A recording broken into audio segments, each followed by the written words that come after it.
शुक्रवार की रात कानपुर में 8 पुलिस वालों की हत्या करने वाले गैंग का सरगना विकास दुबे आज सुबह कानपुर में ही एनकाउंटर में मारा गया। उत्तर प्रदेश पुलिस के मुताबिक उज्जैन के महाकाल मंदिर से गिरफ्तारी के बाद विकास को उत्तर प्रदेश की शिवली लाया जा रहा था। सुबह कानपुर के पास एसटीएफ की वो गाड़ी पलट गई जिसमें विकास को लाया जा रहा था। विकास ने मौके का फायदा उठाकर भागने की कोशिश की। पुलिस का हथियार छीनकर फायरिंग भी की। पुलिस की जवाबी कार्रवाई में उसे गोलियां लग गई और अस्पताल पहुंचने पर उसे मृत घोषित कर दिया गया। इस घटना में 4 पुलिसकर्मी भी घायल हुए हैं। मुख्य अभियुक्त विकास दुबे पुत्र राम कुमार दुबे निवासी बिकरू थाना चौबेपुर कानपुर नगर को उज्जैन मध्य प्रदेश पुलिस द्वारा गिरफ्तार किए जाने के पश्चात जान से मारने की नीयत से वो पुलिस टीम पे फायर करने लगा। पुलिस द्वारा आत्मरक्षार्थ जवाबी फायरिंग की गई। उपरोक्त विकास दुबे घायल हो गया, जिसे तत्काल ही इलाज हेतु अस्पताल ले जाया गया, जहां इलाज के दौरान उसकी मृत्यु हो गई। इस अभियोग में टोटल 21 अभियुक्त नामजद थे तथा 60 से लेकर 70 लोग अन्य अभियुक्त थे, जिसमें से अब तक 3 लोग गिरफ्तार किए जा चुके हैं, 6 अभियुक्त मारे जा चुके हैं। और अब आपको सीधे लिए चलते हैं कानपुर, जहां से हमारे संवाददाता श्याम तिवारी हमसे जुड़े हुए हैं। श्याम, ये बताइए कि पूरे देश की नज़र पिछले शुक्रवार से लेकर इस शुक्रवार के बीच जो 8 दिन का पूरा स्टेज रहा, वो सेंट्रल स्टेज कानपुर ही रहा और अब तमाम तरह की बातें हो रही हैं कि स्क्रिप्टेड एनकाउंटर था और छिपाने के लिए एनकाउंटर किया गया वगैरह वगैरह। लेकिन ये बताइए कि कानपुर का पल्स क्या है, वहां का माहौल क्या है, वहां क्या बातें चल रही है?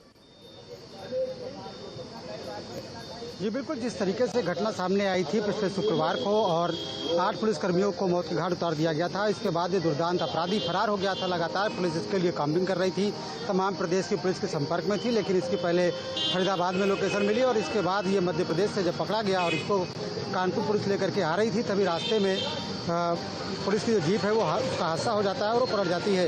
इसमें ये दुर्दांत घायल हो जाता है और उसको लेकर के पुलिस अस्पताल जा रही थी, तभी ये पिस्तौल लेकर के भागने लगता है। और क्योंकि एसटीएफ साथ में स्कॉट कर रही थी, तो एसटीएफ की टीम ने इसको रोकने का जब प्रयास किया तो इसलिए एसटीएफ के जवानों के ऊपर फायरिंग की, जिसमें 4 पुलिसकर्मी घायल भी हुए हैं और जवाबी फायरिंग में 4 गोलियां बताया जा रहा है इस दुर्दांत अपराधी को लगी और ये वहीं पर ढेर हो गया। हालांकि तत्कालीन जो पुलिस बल वहाँ पर मौजूद था वहाँ पर, तो वो इसे लेकर के अस्पताल गया, जहाँ डॉक्टरों ने इसे मृत घोषित कर दिया।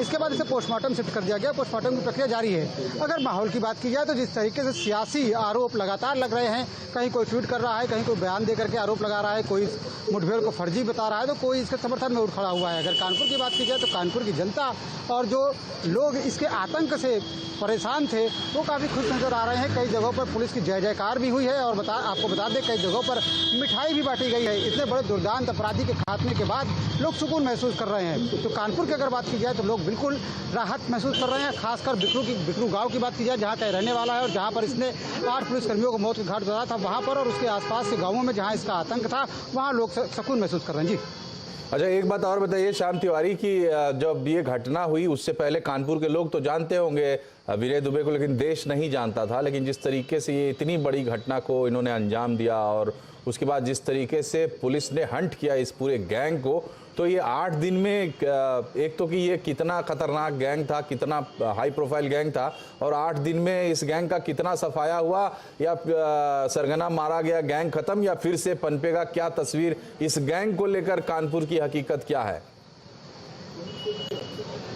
देखिए, आपको बता दें अगर इस गैंग की बात की जाए तो विकास दुबे इसका सरगना था। विकास दुबे ने अपने लोगों को, अपने आसपास रहने वाले लोगों को, अपने रिश्तेदारों को इस गैंग में शामिल किया था।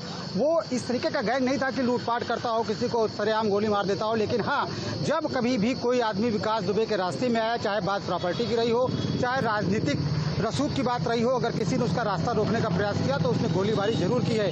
लेकिन जब कभी भी पुलिस की दबिश उसके यहाँ पड़ती थी तो निश्चित तौर पर वो भाग जाया करता था। लेकिन इस बार जिस तरीके से उसने रूप दिखाया, पुलिस की दबिश पड़ी और पुलिस के जो भेदिए हैं, पुलिस के खाकी के रूप में जो भेदिए थे जो विकास के लिए काम करते थे, उन्होंने विकास को सूचना भी दी कि आपके घर में दबिश पड़ने वाली है। इसकी जानकारी होने के बाद भी इस बार विकास भागा नहीं। इस बार विकास की मंशा कुछ और थी। उसने जो अपने शार्प शूटर थे, जो अपने आस पड़ोस के लोग थे जो उसके लिए काम करते थे, उसको वहां पर बुलाया और पुलिस पर हमले के लिए बाकायदा रणनीति बनाई और उनको छतों पर तैनात कर दिया गया। बाकायदा इस रणनीति को अंजाम देने के लिए एक जेसीबी को रास्ते में खड़ा किया गया, जिससे जो पुलिस वाले हैं, जो पुलिस की गाड़ियां हैं, वो आगे न जा सके और पुलिस वालों को एक एक करके जेसीबी के पास से गुजरना पड़े। तो बिल्कुल प्लान तरीके से पुलिस वालों के ऊपर हमला किया गया। यहाँ तक कि जो पुलिस वालों की जो लाशें हैं, पांच पुलिसकर्मियों की लाशें एक साथ एकत्र कर दी गई थी कि उनको मिट्टी का तेल डाल करके जला दिया जाए, लेकिन मौका न मिल पाने की वजह से ये संभव नहीं हो पाया और बाद में ये अपराधी वहां से फरार हो गया और 7 दिनों तक लगातार पुलिस को छकाता रहा। तो बात अगर गैंग की जाए तो ऐसा कोई शख्स फिलहाल दिखता नहीं है जो इस गैंग की कमान संभाले, क्योंकि इस गैंग का सर्वेसर्वा विकास दुबे था और विकास दुबे के कहने पर ही सारे लोग काम करते थे। जी बहुत बहुत शुक्रिया आपका श्याम तिवारी, ग्राउंड रियलिटी वहाँ कानपुर की हकीकत बताने के लिए। तो ये एक गैंग की अगर आप कहानी माने तो कहानी खत्म हो गई, लेकिन कहानी दरअसल खत्म नहीं हुई, क्योंकि ये गैंग की कहानी, इस गैंग ने पूरे देश की कानून व्यवस्था को चुनौती दी थी और अब इसके एनकाउंटर के बाद भी सवाल उठ रहे हैं। सप्ताह भर से देश भर में सुर्खियां बना रहे गैंगस्टर विकास के एनकाउंटर के बाद भी विवाद थमे नहीं है। कल तक मिलीभगत के साथ विकास की स्टेज मैनेज गिरफ्तारी के आरोप लग रहे थे और अब आज फर्जी एनकाउंटर का सवाल उठ खड़ा हुआ है। राहुल गांधी ने एक शेर ट्वीट किया है और व्यंग किया है कि विकास की मौत से कई सवालों को खामोश कर दिया गया है, खत्म कर दिया गया है। वहीं कपिल सिब्बल ने इसे सबूत मिटाने की साजिश बताया है। बीएसपी प्रमुख मायावती ने इसे इस एनकाउंटर की सुप्रीम कोर्ट की देखरेख में जांच करवाने की मांग की है। वहीं अखिलेश यादव ने कटाक्ष किया है कि कार तो पलट गई, लेकिन इसके चलते सरकार पलटने से बच गई। बीजेपी नेता उमा भारती ने विकास को राक्षस बताते हुए उसकी मौत पर खुशी जताई है, लेकिन उसकी गिरफ्तारी में देरी पर सवाल भी उठाए हैं।